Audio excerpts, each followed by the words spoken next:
Isso.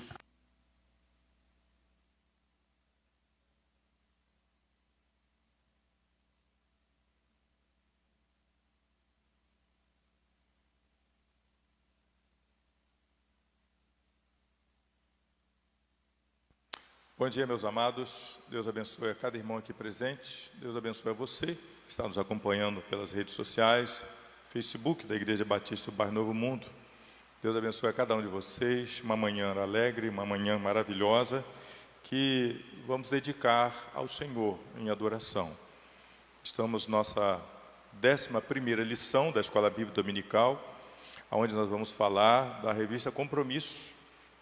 O tema é os desencontros familiares. Hoje a gente tem enfrentado isso nas famílias. As famílias têm passado momentos difíceis entre irmãos, entre pais e filhos, e a palavra de Deus nos recomenda que nós devemos trabalhar para que haja esse reencontro entre pais e filhos, entre irmãos, para que as famílias possam viver melhor na presença do Senhor. É muito bom poder adorar o Senhor. Eu quero convidar a você que se encontra em casa, que está nos acompanhando neste momento pela Facebook da Igreja Batista do Bairro Novo Mundo, a pegar a sua Bíblia, deixar a sua Bíblia perto de você. Pega um lápis, uma caneta, um marcador, para que você possa marcar os textos que nós vamos trabalhar daqui a pouquinho.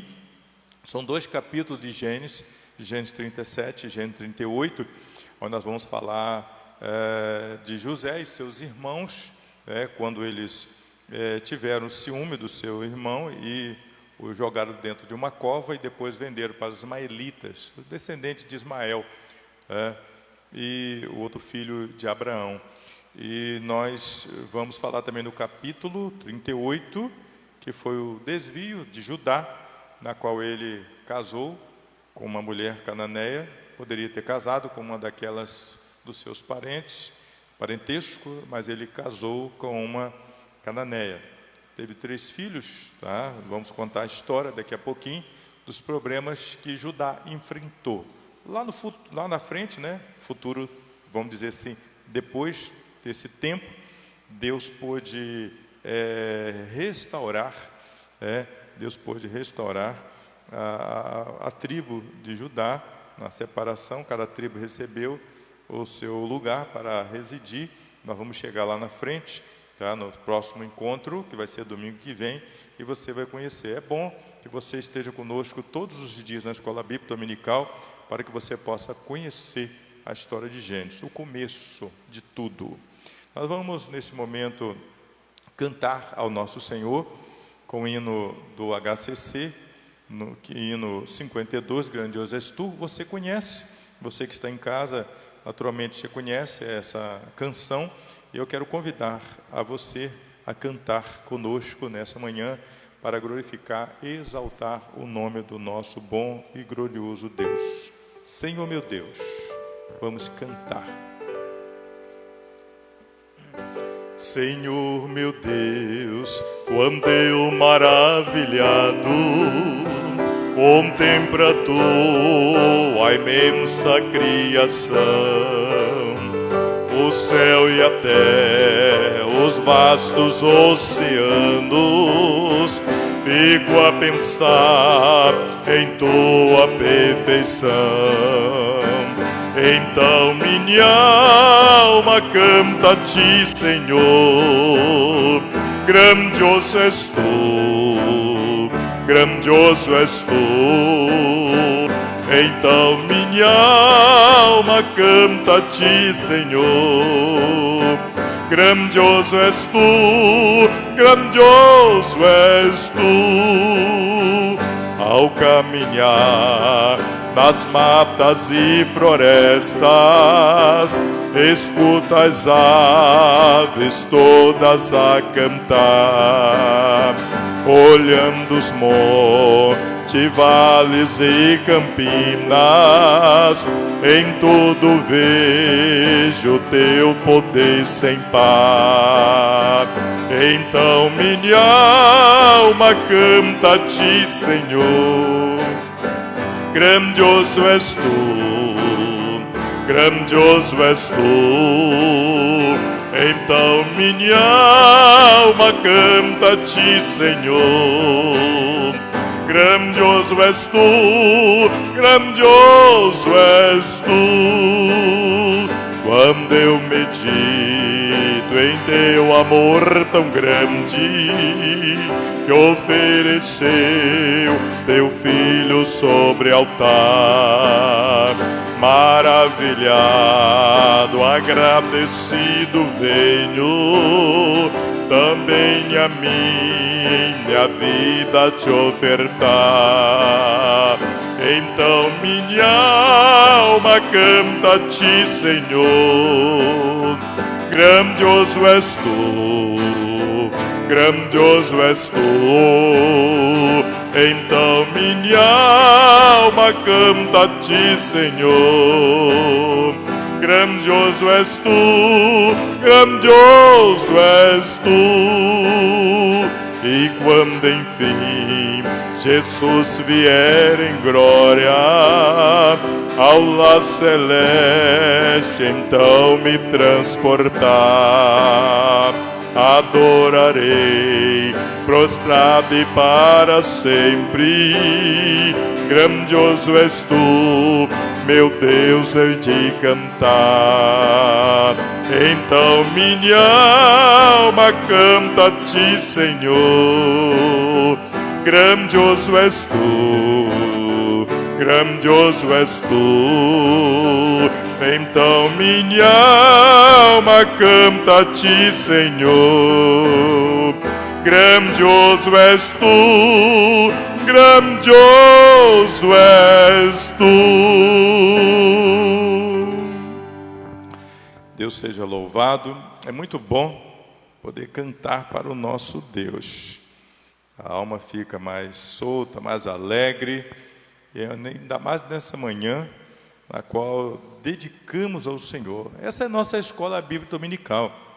A você que talvez está nos acompanhando pela primeira vez, aí no Facebook da Igreja Batista do Bairro Novo Mundo, nós somos uma igreja aqui, a Igreja Batista do Bairro Novo Mundo fica em Cardoso Moreira, estado do Rio de Janeiro, uma pequena cidade do interior do estado. Deus abençoe você, Deus abençoe sua família. O tema é os desencontros familiares. Toda família tem seus problemas, não é isso? Todas as famílias têm seus problemas. Não existe família perfeita 100%.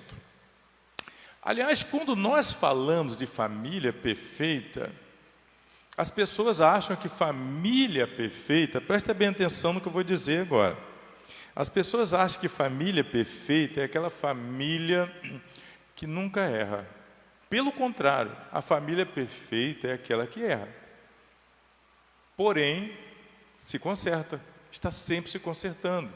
Sentando, ó, erramos aqui, peça perdão, peça desculpa, vamos caminhar novamente. É assim. Você sabia que a família perfeita é aquela que sempre está com seus problemas, está sempre errando, mas está sempre consertando, está sempre humilde? É fácil de entender isso. Vamos lá? Para entender por que família perfeita é aquela que tem sempre seus problemas, desencontros, mas estão sempre unidas, estão sempre ali servindo o Senhor, adorando o Senhor, caminhando com o Senhor. É só agora observar o que eu vou dizer. Quem era Davi? Quem era Davi? Davi, ele era um homem temente a Deus. Davi, ele era 100% retinho? Não.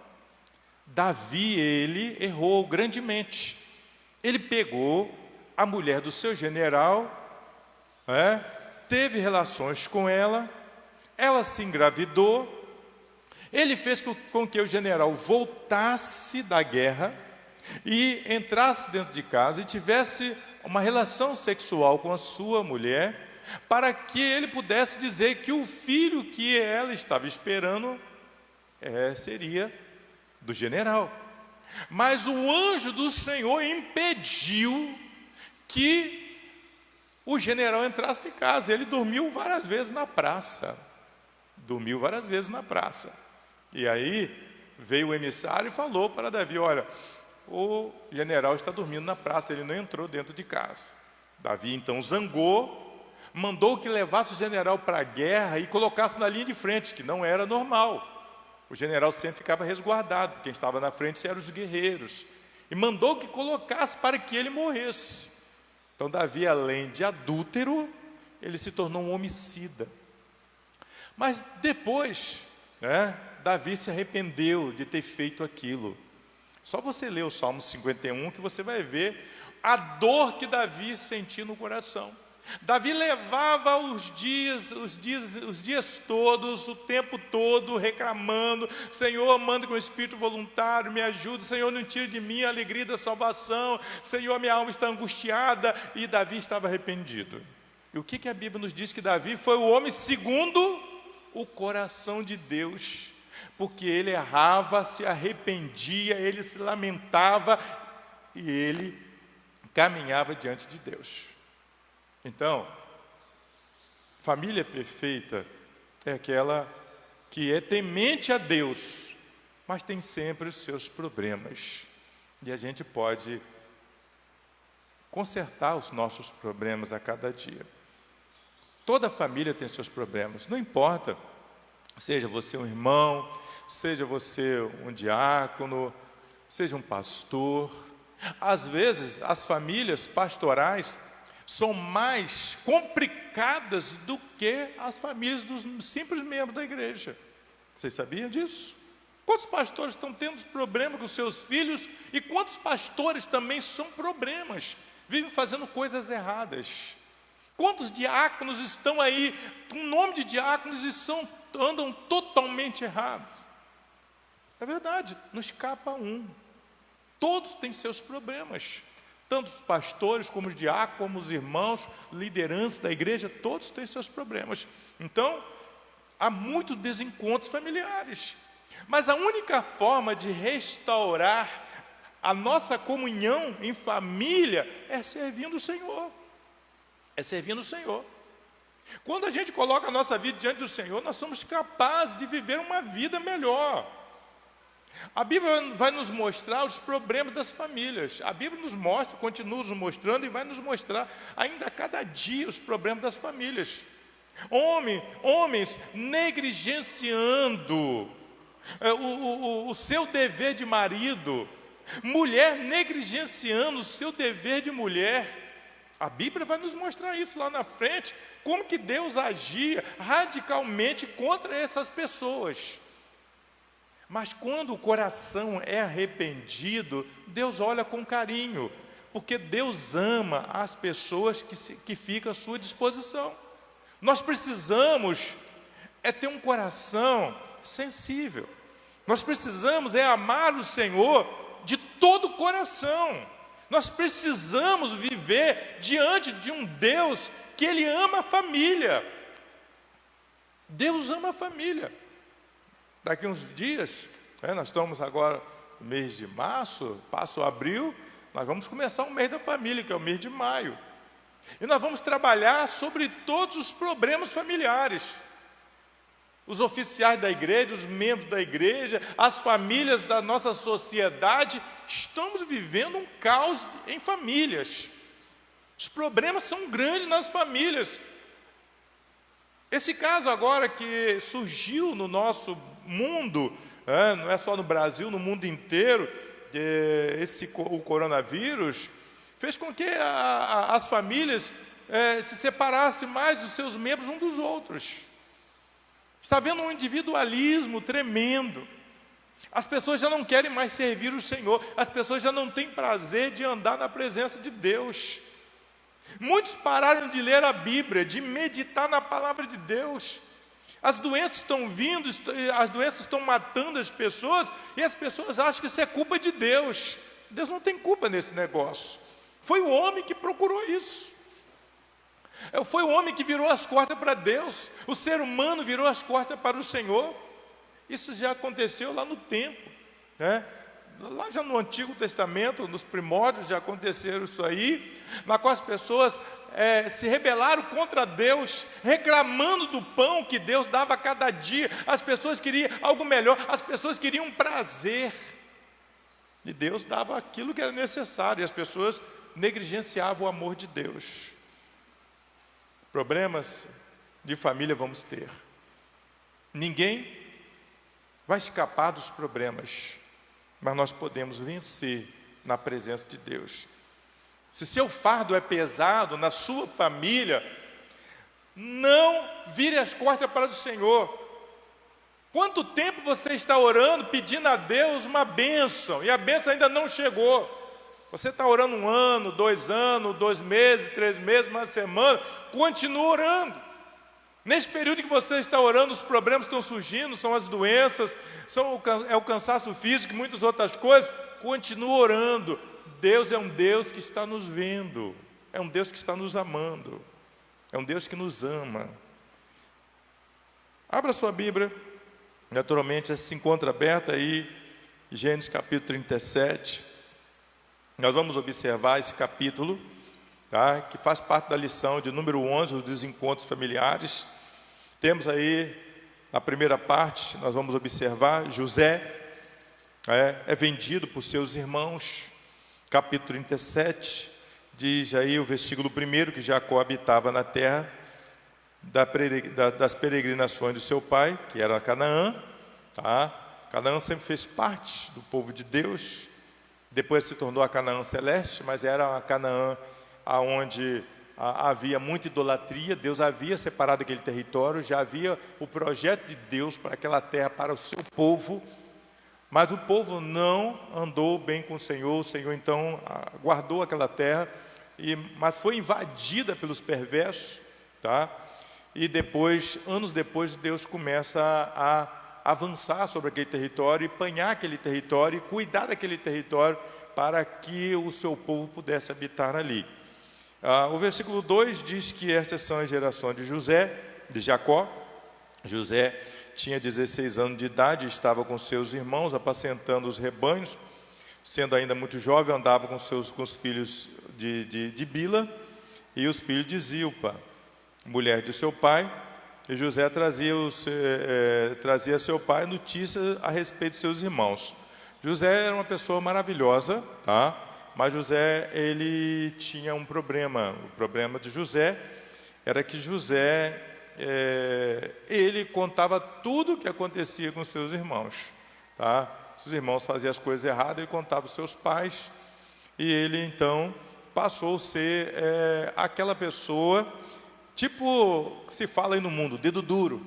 E os seus irmãos odiavam, que tanto a Zilpa e como a Bila eram as mulheres de concubinas, ou seja, eram as segundas mulheres de Jacó, porque a primeira era Leia, a segunda era Raquel, e essas eram amas dela, e elas então passaram também a ser as esposas, porque as esposas deram para ser esposas, e elas tiveram filhos de Jacó. E a Bíblia nos diz que José já era filho da velhice de Jacó, tá? José era filho da velhice de Jacó, como também Benjamim mais tarde nasceu. A gente sabe muito bem, lá, se você observar um capítulo antes, né, que Benjamim, Raquel, ela teve Benjamim, tá? E no capítulo 35, versículo 18, se você andar mais um pouquinho atrás, você vai ver que a Raquel, ela teve eclâmpsia, tá? Essa é a realidade. E eu fico imaginando como fica a cabeça de um filho lá depois, tá? Lá depois, de já grande, ele lembrar isso, ou seja, um filho ou uma filha, que nasceu e a mãe morreu. Então, a mãe deu a vida pelo filho, tá ali. Então, Raquel, ao sair a alma, quer dizer, morreu, tá? Chamou o filho de Benoni, mas seu pai o chamou de Benjamim, tá? Ela deu à luz e morreu. Foi uma pressão muito grande que ela não aguentou. E hoje tem acontecido isso no nosso meio, onde muitas mães têm os seus filhos, e os seus filhos acabam vivendo e as mães morrendo. Alguns dos filhos, algumas até vivem mãe e filho. Em algumas ocasiões aí tem acontecido isso, os médicos têm feito essa façanha, que é milagre de Deus, Porém, os filhos no futuro podem ter algumas dificuldades, algumas têm alguma dificuldade. Vamos seguir no capítulo 37, quando nós falamos dos desencontros familiares. Esse capítulo vai falar de José, tá? Diz aí no versículo 3, que Israel era Jacó, ele amava mais José do que todos os seus filhos. Presta bem atenção nesse versículo 3 do capítulo 37. Está na sua mão a Bíblia, leia comigo. Israel amava mais a José do que todos os seus filhos, porque era filho da sua velhice, e fez-lhe uma túnica de várias cores. Então, observou essa primeira parte? A gente lê assim, nem presta atenção no versículo, né? Muitas das vezes a gente lê aleatoriamente, não presta atenção no versículo. Israel é a mesma Jacó, né? Jacó amava mais a José do que a todos os seus filhos. Esse foi o erro de Jacó, amar mais um filho. Às vezes nós falamos, né? O amor de mãe e de pai é o mesmo, mas acontece um mimo a mais por um filho, e esse é um perigo da família. Esse é um perigo da família, porque a Bíblia categoricamente diz que ele amava mais José do que todos os filhos, tá? Porque esse era filho da velhice. Ele poderia amar, mas ele deveria manter o mesmo amor pelos outros filhos, sentar, conversar. A gente tem atendido pessoas que reclamam, meu pai não me dá atenção. Muitos filhos hoje querem isso, não importa a idade. Meu pai não me dá atenção, minha mãe não me dá atenção. Então, os filhos querem a atenção dos pais, os outros queriam, mas Jacó não dava atenção. Pelo contrário, Jacó mandava José observar os seus irmãos. Nós vamos ver que no versículo 4, acompanhe comigo: vendo, pois, seus irmãos que seu pai amava mais do que ele, que todos eles, odiavam-no e não podiam falar pacificamente. Então havia o quê? Ódio nos corações. Isso acontece. Havia ódio no coração dos irmãos, porque, não, papai ama mais ele. Então poderia haver ali, né, um fratricídio, quer dizer, o irmão matando um outro irmão. Mas o que aconteceu foi que Deus trabalhou isso. Daí nós vamos ver lá na frente que Rúben ele não deixou acontecer o homicídio dos irmãos matarem José. E aí a gente estava aí, vamos observar que José teve um sonho. Versículo 5, José teve um sonho, tá? E ele teve um sonho que, no versículo 5, que os seus irmãos, teve José um sonho que contou aos seus irmãos, e por isso odiava ainda mais. E ele pede: eu peço a vocês que ouvem. E lá no versículo 7 nós vamos ver isso categoricamente: estava atados os molhos no campo, e eis que o meu molho levantou-se, ficou de pé, e os vossos molhos rodearam e se inclinava para mim. Aí ele estava observando que os irmãos iriam reverenciá-lo, tá? José estava falando para os seus irmãos. Aí que o ódio aumentava. José, ainda com os 16 anos, mais ou menos era a idade dele, ele poderia ficar quieto, mas ele passou para os seus irmãos, ainda um adolescente, ele aumentava, aguçava mais ainda o ódio dos seus irmãos. Porque os irmãos vão: como é que pode? A gente vai ficar reverenciar, você não é rei, você não é soberano, como é que nós vamos fazer isso? Tá? E eles ficavam com ódio. E aí, foi o que aconteceu. José, ele ainda contou outro sonho, tá? Outro sonho, nós vamos observar, tá? Vamos lá no versículo 11, que nós vamos observar isso aí. Seus irmãos, pois, invejavam mais a seu pai, pois a seu pai guardava o caso em seu coração. Mas a Bíblia nos diz categoricamente que eles foram apacentar, tá? Foram apacentar as ovelhas do seu pai no campo. E Jacó mandou que eles fossem a Siquém, tá? No versículo de número 12, que eles fossem a Siquém apacentar. E eles então foram para Dotã, tá? E Israel, que era Jacó, falou para José: vai ver seus irmãos, ver o que estão fazendo. Jacó então manda José, manda levar alimentos, comidas, para que eles pudessem comer, porque eles estavam trabalhando. A Bíblia diz que, lá no versículo 14, que Israel manda ele ir, vai ver bem como estão seus irmãos, o rebanho, traz-me resposta, notícia. Tá? José foi a Siquém, não encontrou. José não encontrou em Siquém, mas encontrou um homem pelas estradas e perguntou aquele homem: aonde estão meus irmãos? Sabe onde está? E ele então respondeu: olha, eu creio que eles foram para Dotã. Tá? Foram para Dotã. O homem então falou isso lá no versículo 17, que eles foram, vamos a Dotã. E ele foi. José chegou até aquele lugar para ver os seus irmãos. E José, quando vai chegando, os irmãos conspiram contra José. Tá? Os irmãos conspiram contra José. Tá? Lá no versículo 18, os irmãos vão observar, eles o viram de longe e antes que chegasse aonde estava, conspiraram contra José para o matar. Eles queriam matar José. Bem, nós vamos matar José. Damos fim em José e vamos falar para o nosso pai. Então, quando eles estavam chegando, a Bíblia diz, olha, observa comigo aí, o versículo de número 20, vinde depois agora, matemo-lo e lancemos numa cova, quer dizer, uma cacimba, muito, muito funda, onde ele jogava ali, isso poderia até puxar, talvez por uma corda, tá? E deixaram eles ali.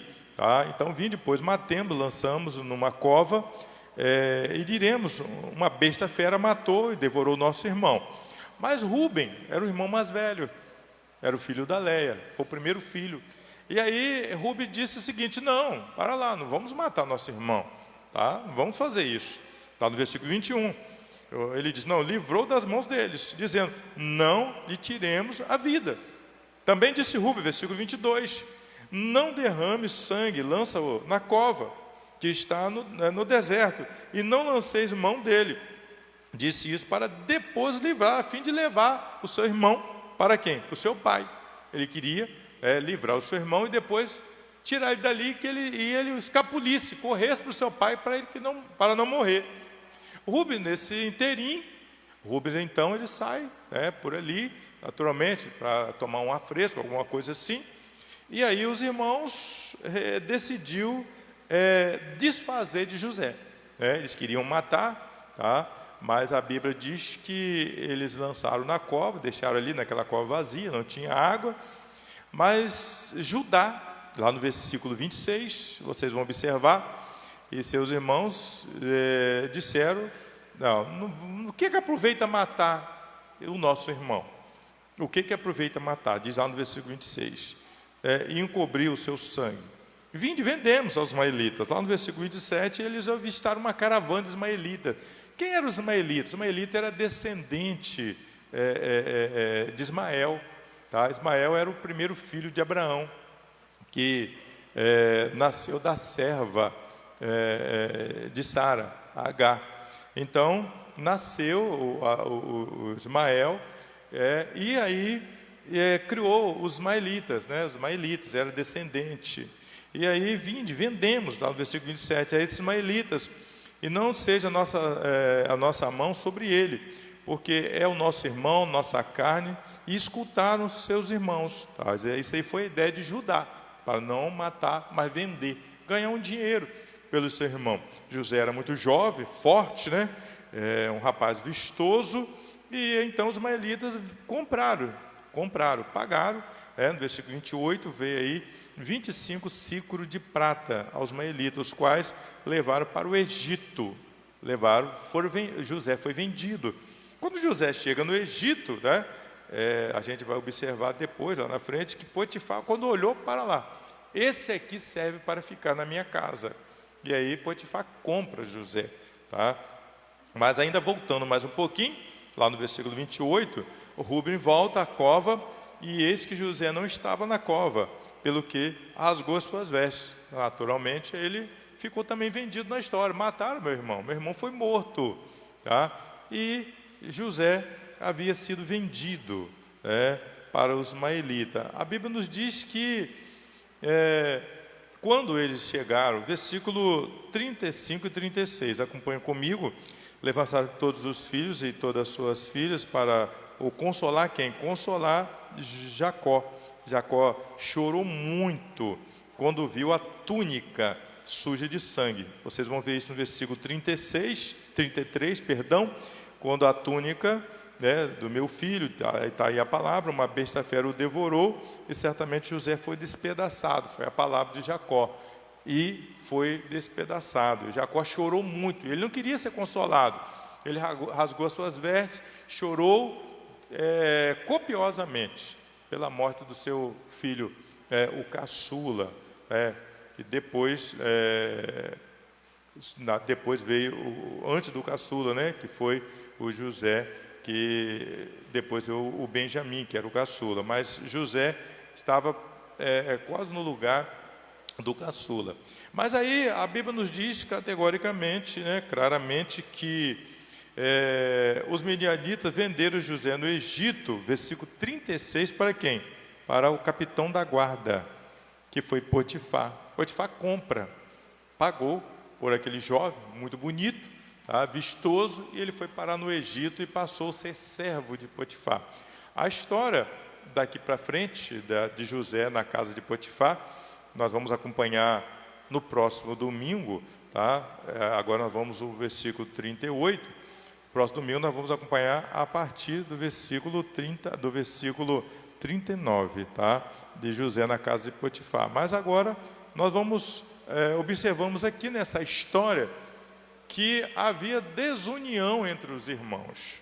Havia desunião, sempre é assim, tá? Em uma casa onde tem 3, 4 irmãos, sempre às vezes um é mais indiferente, e há aquele ciúme. O pai e a mãe têm que ter o amor por todos, mesmo que tenha um zelo por um, mas tem que demonstrar o amor por todos eles. Não podem ter preferência por um filho. E isso tem acontecido nos nossos dias. Isso é claro, irmãos, né? No nosso dia sempre tem um zelo a mais por um filho, mas nós temos que manter o zelo, né, o amor por todos, e não demonstrar isso, para que não haja ciúme dentro das nossas casas. Tem que haver união entre a família. Capítulo de número 38, agora nós vamos falar de outro desvio, tá? Agora é Judá, tá? A Bíblia nos diz claramente que os pais pediam para que os filhos casassem com pessoas da mesma linhagem de Israel, para que não tivesse filhos com mulheres que adoravam imagens de escultura, como os cananeus. E foi o caso de Abraão, que mandou buscar um filho para o Isaque, tá? Foi o caso de Jacó, que mandou que o seu filho fosse na casa de Labão para procurar uma esposa para ele. Ele foi lá, achou a esposa, achou a Raquel, ele ficou apaixonado pela Raquel, trabalhou 7 anos, Jacó trabalhou 7 anos para ter a Raquel. Nesses 7 anos, quando terminou os 7 anos, ele chega para o seu sogro e fala: trabalhei, agora eu quero a minha esposa. E ele então deu uma grande festa. Naquela festa ele dormiu, bebeu mais um pouquinho, né, o vinho que era feito ali entre os povos de Israel, e dormiu. Quando ele acordou, quem que ele encontra do lado dele? A Leia era mais velha. Então ele reclama com seu sogro: não, eu trabalhei 7 anos pela Raquel, e você me dá a Leia? Disse: olha, se você quer a Raquel, você vai ter que trabalhar mais 7 anos, porque a lei aqui é que a mais velha tem que sair primeiro. E ele, pois bem, ele aceitou, conforme ele entendia a lei, aceitou, e ele foi trabalhar mais 7 anos. E mais 7 anos ele ficou com 2 esposas. Era a lei, podia ter 2 esposas, ou 3 ou 4, quando tivesse condições de sustentar, era a lei daquele tempo. E ele então passou a ter 2 esposas. Quando ele vem embora, tá, ele não só traz a Leia, a Raquel, mas ele traz também as suas amas, que eram as suas servas que andavam com elas, né? E agora nós vamos observar que nesse caso aqui houve um erro, tá? Judá, em vez de ver alguém da mesma linhagem, Judá então decidiu casar com uma cananeia. E aí nós vamos ver o versículo de número 38. Nesse tempo, tá? Versículo 1, Judá desceu entre os seus irmãos e entrou na casa de um adulamita que se chamava Ira, tá? E viu Judá ali a filha de um cananeu que se chamava Suá. Tomou-a por mulher e esteve com ela. E ela concebeu e teve um filho. E o pai o chamou de Er. Então foi o primeiro filho de Judá, com uma cananeia. Tá? Ele se desviou. Ele deveria casar com alguém da sua linhagem, mas ele não. Ele casou com uma cananeia. Dessa mesma forma, a orientação bíblica, tá, é que os filhos de Deus devem casar com aqueles que são filhos de Deus também. Ou seja, alguém da religião, vamos falar aqui da religião batista ou outra denominação, não importa qual seja a denominação, mas que case entre irmãos das denominações, para que tenham o mesmo pensamento em um único Deus. Às vezes a doutrina possa ser diferente, mas pode se adequar, ou ela vem para a doutrina X, ou ele vai para a doutrina Y, tanto faz, mas que sejam filhos de crente. Mas não vamos entrar nessa controvérsia. Há aqueles ou aquelas que casam com pessoas não cristãos, e a Bíblia também nos fala que o marido ou a esposa não crente tem que santificá-lo. Então, não vamos entrar nesse mérito, mas a orientação é que se casem entre irmãos. Mas não sendo assim, tem que trabalhar para que os corações e as mentes tenham um único Deus. Foi o que aconteceu aqui, tá?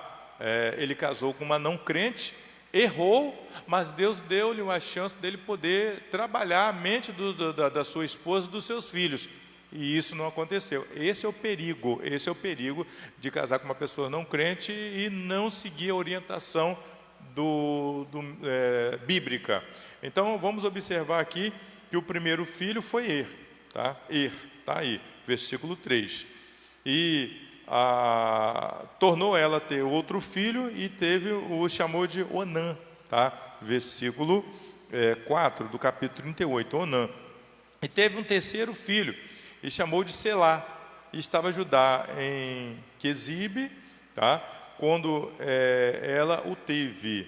Depois Judá tomou para Er, o filho primogênito, tá? O filho primogênito, Judá o tomou, uma mulher, tá?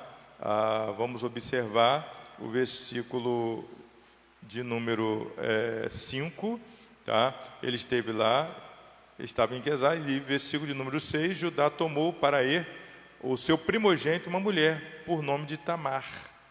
Então ele tomou uma mulher para ela. Olha, aqui era a lei, que os pais arrumassem o marido ou as esposas para os seus filhos. É diferente de hoje, né? Nós estamos no século XXI, a coisa é mais diferente.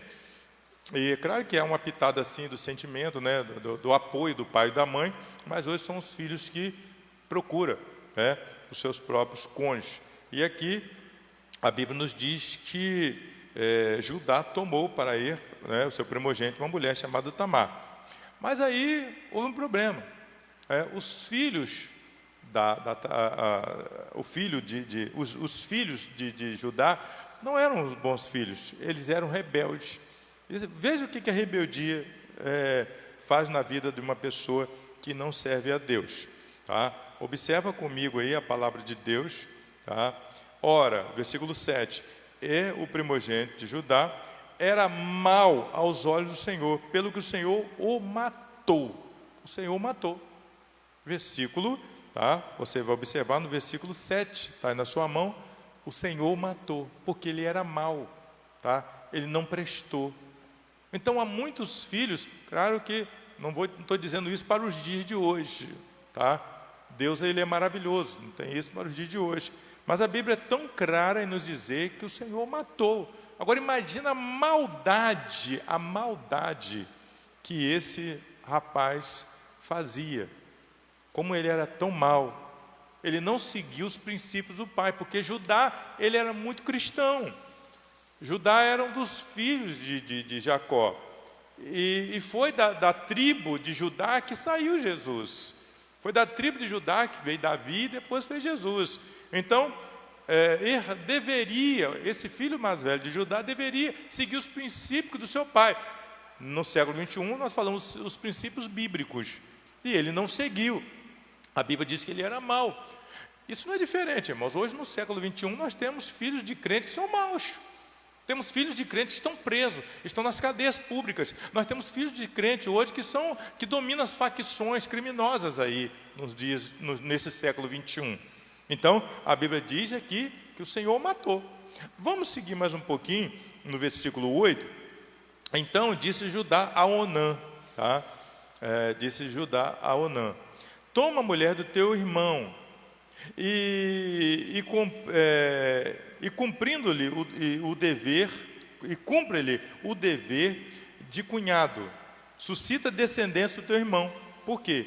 A mulher de Er não teve filhos, então deveria ter filhos, uma descendência, alguém deveria nascer.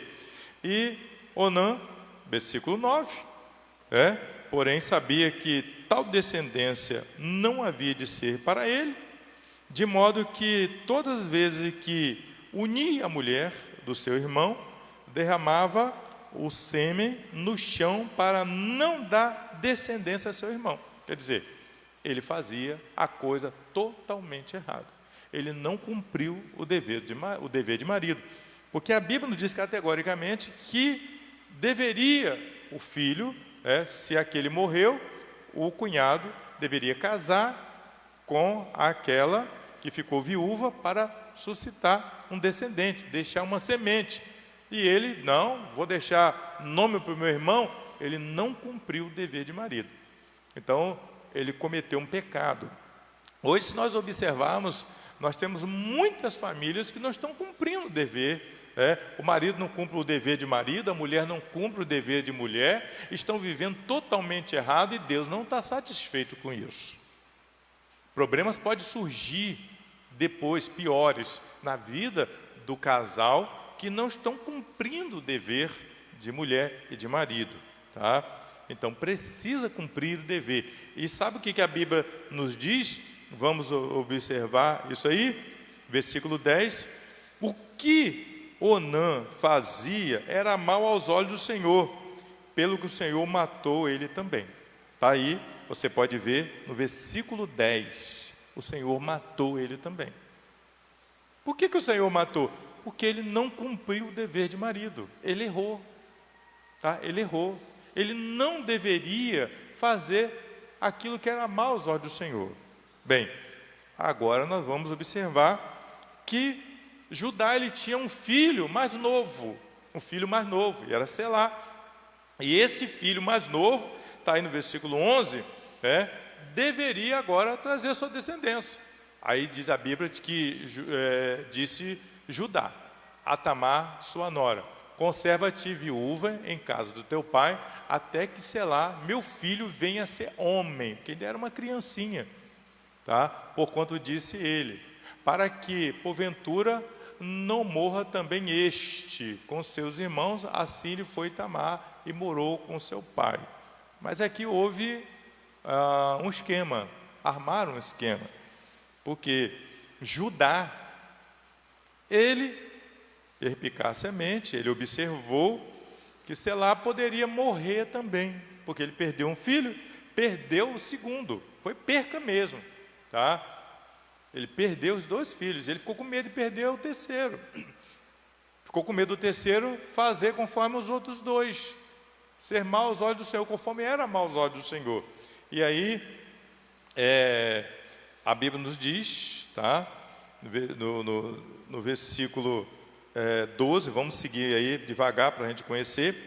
Com o correr do tempo, morreu a filha de Suar, que era mulher de Judá. Judá ficou viúvo, tá?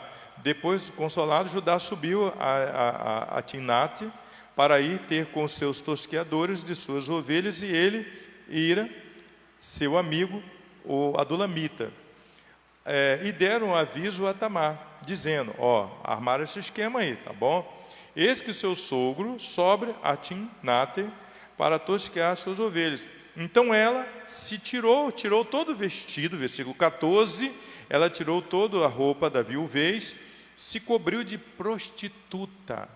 Ela se cobriu de prostituta, está aí no versículo 14, tá? Porque via que Selá, o filho mais novo, já era homem, e ela lhe não fora dada por mulher a ele. Então, Judá conservou o filho dele para não morrer, teve medo. E ela se vestiu de prostituta. Por que ela se vestiu de prostituta? Porque Judá era viúvo. E ela queria era Judá. Os olhos dela não estavam mais em Selá, estavam em Judá. Ela queria que Judá, era viúvo, era homem, tivesse as relações, relações sexuais com ele. Então, aconteceu. Versículo 15, ao vê-la, Judá julgou que era uma prostituta, porque ela havia coberto o rosto, as prostitutas usavam aquele véu, dirigiu-se para ela no caminho, e disse: vem, deixa-me estar contigo, porquanto não sabia que era sua nora. Estava de véu, véu escuro, não sabia quem estava ali por detrás. Ela mudou naturalmente a voz e perguntou-lhe ela: que me darás para estar contigo? Respondeu, no versículo 17, eu vou te dar um cabrito. Era o presente, era o maior presentão. Uma prostituta recebia, ou um pendente de prata, mas ele disse: dá um cabrito. Mas aí no final, lá no versículo 18, ela foi esperta, porque se eles descobrissem que ela era uma prostituta, ela ia ser morta apedrejada. Então ela foi esperta. Olha o que está escrito ali. Olha, respondeu ele: que penhor é que queres? Ela pediu um penhor. Eu quero o selo com a tua corda e o cajado que está nas tuas mãos. Ele, pois, o deu e esteve com ela. Quer dizer, teve relações sexual com ela. E o que aconteceu depois disso? Ela guardou tudo isso. Ficou ali com Tamar. Mas aí nós vamos observar que ela tomou, ela foi embora, e depois ela já estava grávida. Passando 3 meses, está aí no versículo 24, disseram a Judá: Tamar, tua nora, se prostituiu, e eis que está grávida da sua prostituição. Então disse Judá: tira para fora e seja ela morta queimada ou apedrejada. Algumas versões vai falar apedrejada, mas que seja queimada. E aí ela usou aquilo que ela tinha guardado. Versículo 25.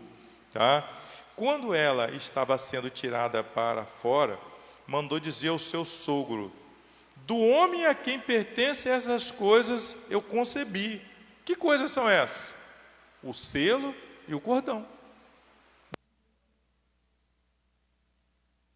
Do homem que pertence a essas coisas eu concebi. E aí ela mostra, aí no versículo 25, a palavra do Senhor: o selo com o cordão e o cajado. E aí ele, no versículo 26, ele fala, recebeu, pois, Judá e disse: ela é mais justa do que eu.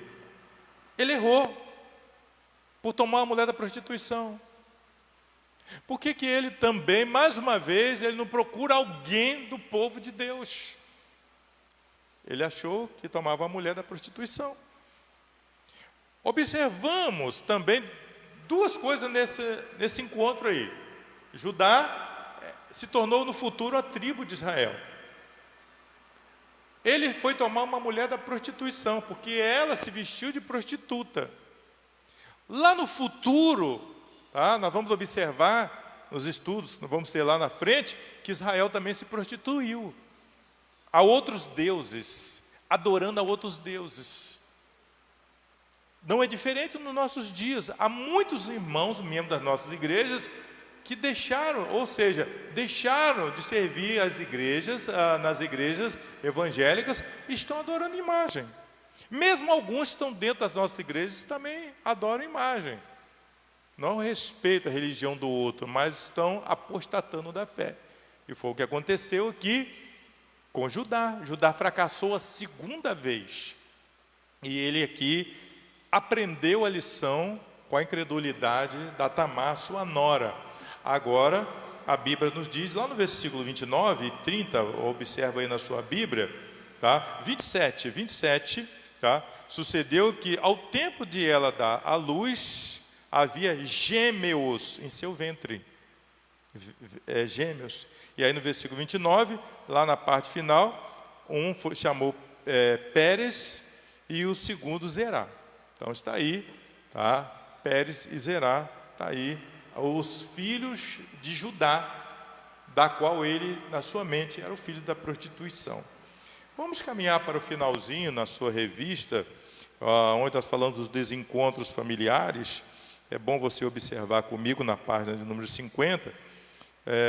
Tem como tema aí o amor e desequilíbrio na tenda da promessa, tá? Que está no capítulo 37, que nós já lemos, né?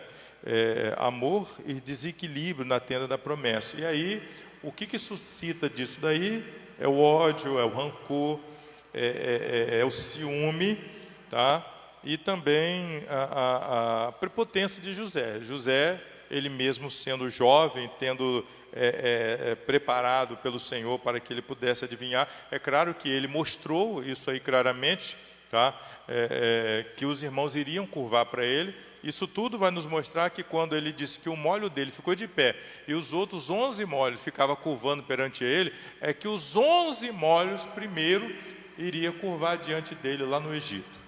E quando ele mostrou também no texto, se vocês leram lá, que a lua e o sol e os 11 molhos iriam curvar diante dele, era que a família dele completa, a mãe e o pai, quer dizer, o sol e a lua, a mãe e o pai, e também os outros 11 molhos, que eram os seus irmãos, que eram as estrelas, que era a lua e o sol e as 11 estrelas, que eram os 11 irmãos, e a lua e o sol, que era o pai e a mãe, queria curvar diante dele no Egito. Isso aconteceu lá quando ele mandou pegar o Benjamim. Nós vamos ver isso lá na frente. Benjamim ficou seguro e ele disse: agora vocês vão buscar o seu pai, porque o Benjamim vai ter que ficar. E eles choraram, os irmãos, copiosamente: não, o nosso irmão já morreu, o nosso pai já sofreu tanto, e agora o nosso irmão nós precisamos levar de volta. Não, ele fica. E ficou. E eles tiveram que ir lá buscar Jacó. Jacó já estava bem velho e veio para estar com seus irmãos. Então, aqui nos mostra esse desequilíbrio na tenda da promessa. Na página 51, vocês vão observar raízes de amargura nos campos da promessa, né? As intrigas e o favoritismo de Jacó para com José fizeram com que as raízes de amargura arraigassem e frutificasse nos corações dos filhos dos patriarcas, enquanto cuidava dos seus afazeres nos campos da terra prometida. E aí a gente vai observar o amor do pai, tá? Claro que sempre há um zelo um pouquinho a mais por um filho, mas não deve ser o amor maior por um filho, mas o amor tem que ser igual. Jacó errou por ele jogar o seu amor totalmente para o José, e esqueceu dos outros filhos, dos filhos da Bila, da Zilá, e também da Leia, tá? Esse foi o erro. Bem, vamos seguir mais um pouquinho. Na página 52, nós vamos observar a promessa toma um novo rumo, e aí nós vamos ver o problema que começa quando Judá busca associar-se aos cananeus. Judá, ele veio, em vez de procurar alguém da família, das raízes de Israel, ele foi associar um cananeu. Os cananeus eram adoradores de ídolos, tá? Eram adoradores de ídolos, eles não adoravam a Deus. E foi o problema que morreu o primeiro filho, morreu o segundo filho, e ele, com medo de morrer o terceiro filho, ele então deixa o menino crescer, se torna homem, mas não dá a nora. E aí ele se prostitui. Judá se prostitui com uma mulher, pensando que ela era uma cananeia prostituta, porque as prostitutas não poderiam se engravidar. Elas deveriam ter as relações sexuais, mas não poderiam se engravidar, porque se elas engravidassem, tinham que morrer queimada. E foi a ordem de Jacó: panha, tá? E vai queimar. Mas aí ela tinha, né, aquilo que ela tinha guardado, que era o cajado, era o selo, e ele então não pôde tirar a sua vida, e ela então teve os 2 filhos gêmeos, o Pérez e o Zelá. Então a gente observa o erro quando se toma o cônjuge errado. Então, rapaz ou a moça, quando estiver para namorar, toma a pessoa certa, busca a pessoa certa, ore mais a Deus, peça a Deus a orientação para não ter dificuldade lá na frente, mas que o casal venha a adorar ao Senhor. Outra coisa é que quando a displicência se casa com a luxúria, tá?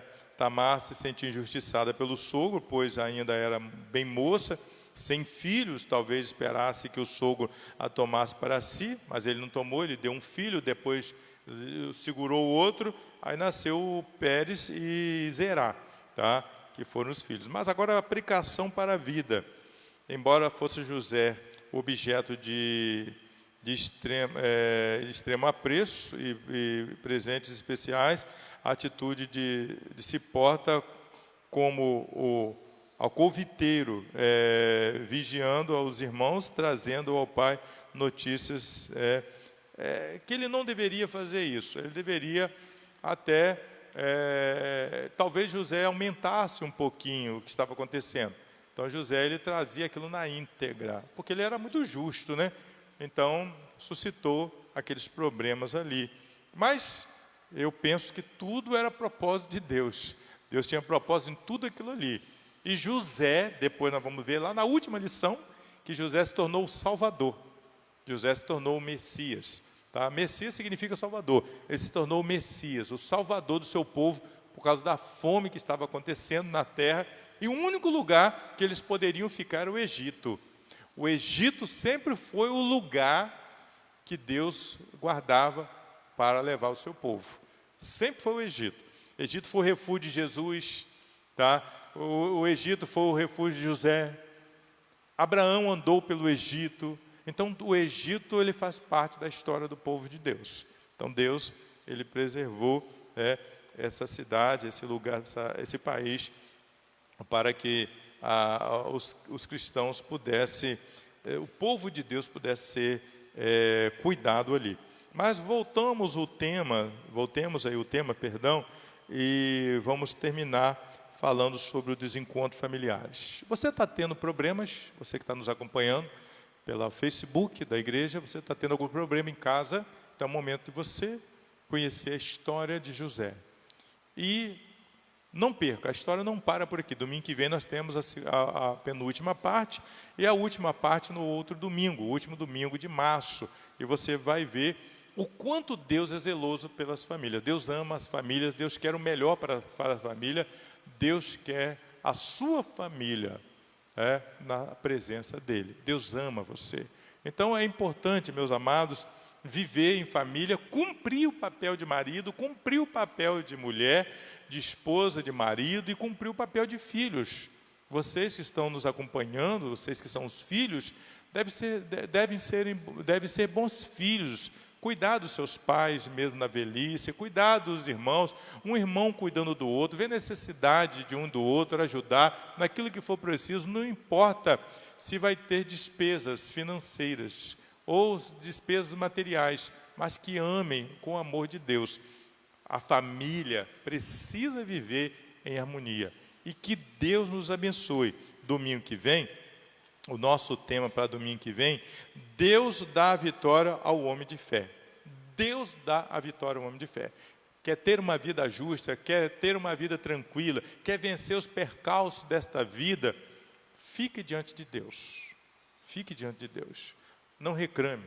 Trabalhe com alegria, viva com alegria, cuide da sua esposa, cuide do seu marido, cuide dos seus filhos, cuide da sua casa, anda na presença do Senhor com alegria.